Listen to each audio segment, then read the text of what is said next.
बिस्मिल्लाहिर्रहमानिर्रहीम। अस्सलाम वालेकुम। उम्मीद करता हूँ अल्लाह के फजल करम से आप सब खैरियत से होंगे। सबसे पहले हमें बहैसियत पाकिस्तानी कौम फैसला कर लेना चाहिए। कुछ वक्त इस बात को भी समझने में लग जाना चाहिए कि हमें किस तरफ जाना है।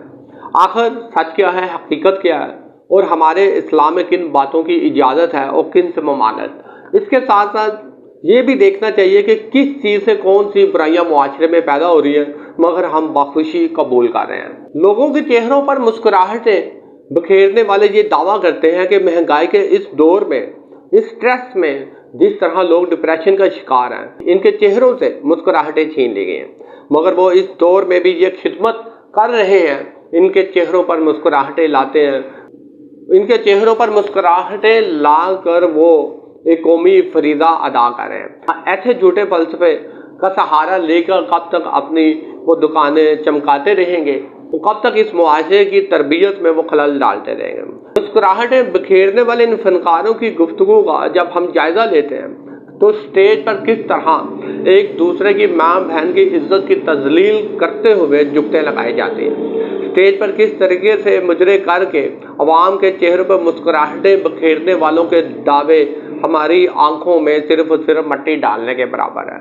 इन चीज़ों का किस तरह नौ उम्र तालिब इल्मों को जहनों पर गहरा असर पड़ता है, बल्कि बुरा असर पड़ता है। जुगतबाजी का ये वसी उनसर इनकी वजह से अब तालिब इल्मों में पाया जाता है। भारी भर मुआवजे के अवध महंगी टिकटें फरोख्त करके जिस तरह से स्टेज ड्रामे चलाए जाते हैं, जिस तरीके से अवाम को वहाँ पर खींचा जाता है, वो सबको मालूम है। और जहालत की इंतहा इससे बढ़कर कि इन लोगों को स्टेज ड्रामों से उठाकर अब हमने टेलीविज़न स्क्रीन की जीनत बना दिया है। तकरीबन तमाम कॉमेडी शो, ये मुल्की हालात पर तबसरा करने वाले तमाम कॉमेडी शो में ये जुगतबाज हमें बैठे हुए नजर आते हैं। और फिर सारे प्रोग्रामों में ऐसे ऐसे जुमलों की अदायगी कर दी जाती है और ऐसे ऐसे जुमले अदा करके एक दूसरे का तमसखर उड़ाया जाता है, जो कि इन नस्लों की तरबियत में सबसे बड़ी रुकावट है।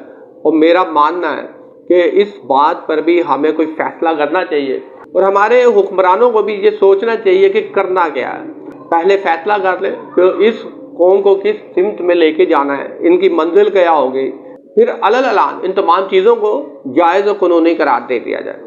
अगर नहीं तो फिर बैठ कर कोई फैसला कर लिया जाए। शुक्रिया।